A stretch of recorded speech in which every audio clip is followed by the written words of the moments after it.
Welcome to Storytime, boys and girls.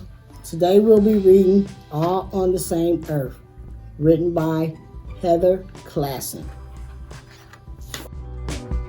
Hurry, Elena, Mr. Ling called. The audience is ready. Elena was stuffed into a huge yellow paper ball. Only her legs, her arms, and her head stuck out of the costume. "You're on," Mr. Ling whispered.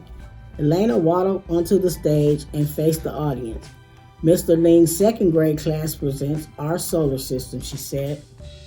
"I am the sun. I am the biggest, hottest, brightest object in our solar system." Ahmed followed Elena. He was dressed in a brownish ball. "I'm Mercury," Ahmad said. "I have no water, air, or moons."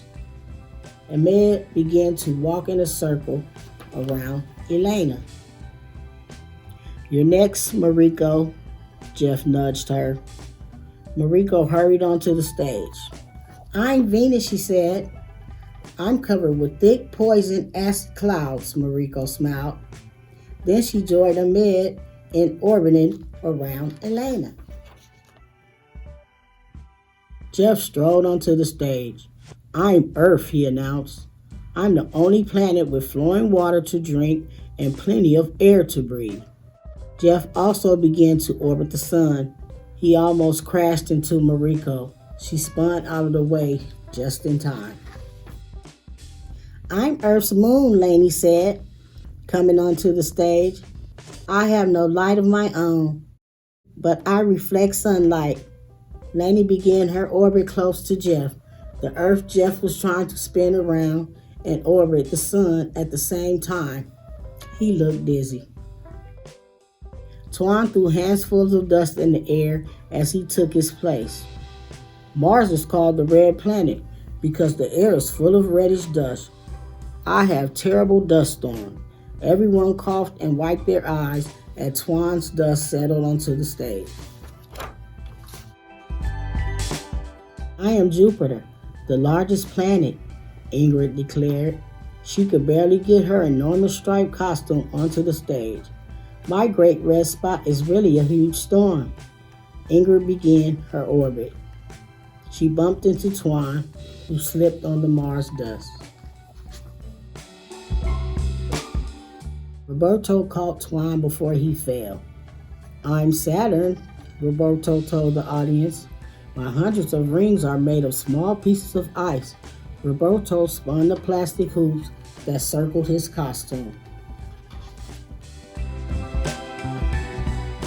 Mira entered the stage leaning over. "Uranus is the tilting planet," she said, "and orbit the sun on each side." Mira began to orbit around the sun. The stage was getting crowded. Planets bumped into each other.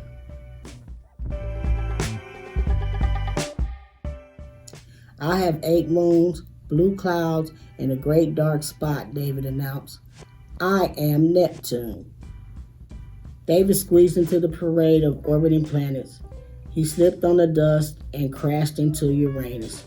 Already tipped, Uranus fell over. "I am the smallest planet, Pluto," Tina said, walked into the stage. "But I can help the others." Tina pulled Mira onto her feet. "I am the last planet in our solar system," Tina said. "We think," she added. "I'm Chiron, Pluto's biggest moon." Peter marched onto the stage in his gray paper ball. He looked at the stage. Crowded with spinning, orbiting planets. "There's no room for me," he said. "Stop orbiting," Elena yelled.